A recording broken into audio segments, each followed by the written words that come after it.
Welcome back to Liberty Bites on the Think Liberty Network. I'm your host, William Gadsden. You can follow me personally on Twitter at William_Gadsden and follow Think Liberty on Facebook, Twitter, or whatever your favorite social media outlet is. You can also follow me on Facebook at William Gadsden Political Commentator. Give us a follow and a like for updates on new episodes and more. We also have a Patreon now, so if you'd like to support our work, check it out at patreon.com/ThinkLibertyPatrons. For today's episode, we're unsurprisingly going to talk about something controversial. But surprisingly, it is something that I myself am not sure where I stand on it. There are some good arguments made on both sides, and arguments that I think equally support liberty. But these arguments themselves nonetheless come into direct conflict with one another. We're going to talk about term limits, and the case is known as U.S. Term Limits, Inc. v. Thornton. So in this case, we go back to the ancient history of 1990. Colorado becomes the first state to limit terms for federal office holders. Soon after, 23 other states passed similar limitations. In 1992, a political action committee organized in Arkansas, called U.S. Term Limits, Inc., helps to shepherd a state constitutional amendment that prohibits anyone that has served in the U.S. Senate for 2 terms, or the House for 3 terms, to run on the ballot.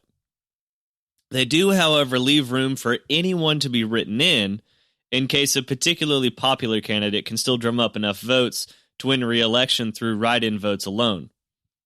Several other political action committees and at least one Arkansas politician claim that this is in violation of Article 1 of the U.S. Constitution, which dictates requirements for federal positions, and they take it to court. Now, interestingly, they also reference a previous major case, Powell v. McCormick, in which the majority opinion stated that the Constitution alone dictates qualifications for federal office. While the defendants in this case made several counter-arguments, they were ultimately too weak to hold up in court, pardon my pun. Thus, the Arkansas Supreme Court ultimately struck down the state constitutional amendment, saying that it was in fact in violation of Article 1 of the U.S. Constitution. Now, once the case was appealed and taken to the U.S. Supreme Court, the real battle began. The petitioners, those on the side of U.S. Term Limits, Inc., argued that the state constitutional amendment did not constitute new qualifications for office, as ballot access is not a constitutional requirement and is ultimately under control of the state. Furthermore, the state amendment merely sought to mitigate overwhelming advantages gained by incumbent candidates. Now, those opposed to the state amendment in turn argued that the framers' original intent, there's that phrase again, was to involve as many candidates on the ballot as possible, giving the people as many options as they could for who would represent them in the government. They also use historical reference, pointing out that term limits had been suggested during the original Constitutional Congress, but that it was ultimately rejected.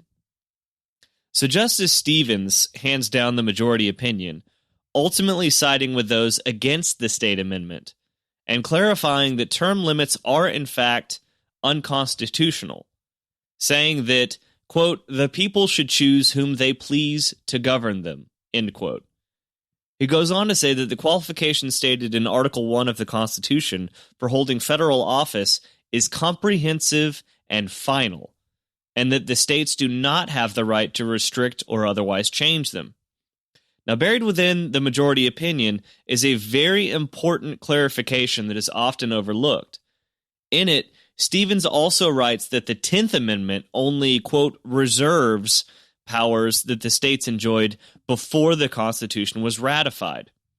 Since Congress didn't exist until after the ratification of the Constitution, it was therefore not the right of the states to impose term limits for congressional elections.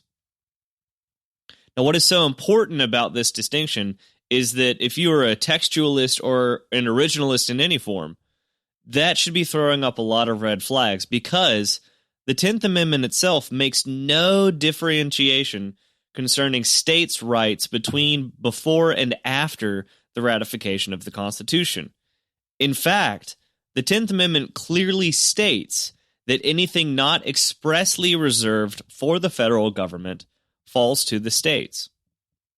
So the dissent, delivered by Justice Thomas and backed by Justices Scalia and Chief Justice O'Connor, points out that many of these same arguments and issues with the majority opinion, especially that glaring misinterpretation of the 10th Amendment. They also point out that since the Constitution is silent on the particular issue of term limits, then it would certainly fall to the states to decide for themselves, especially considering that you're talking about electing state representatives in the House and the Senate. But on a more amusing note, they also note that there is irony in the majority opinion itself. That is, when Justice Stevens says that the people should choose whom they please to govern them, he's conveniently overlooking the fact that the people of Arkansas themselves passed this state amendment through a referendum. The people of Arkansas did decide, and they decided to impose term limits. Nevertheless, this majority opinion stands to this day. As I said at the beginning of this episode, I think both sides make excellent arguments, the 10th Amendment argument aside, of course. And I certainly see pros and cons to instituting term limits on some level or denying the institution of them at all. So tell me what your opinion is in the comment section and why you believe that.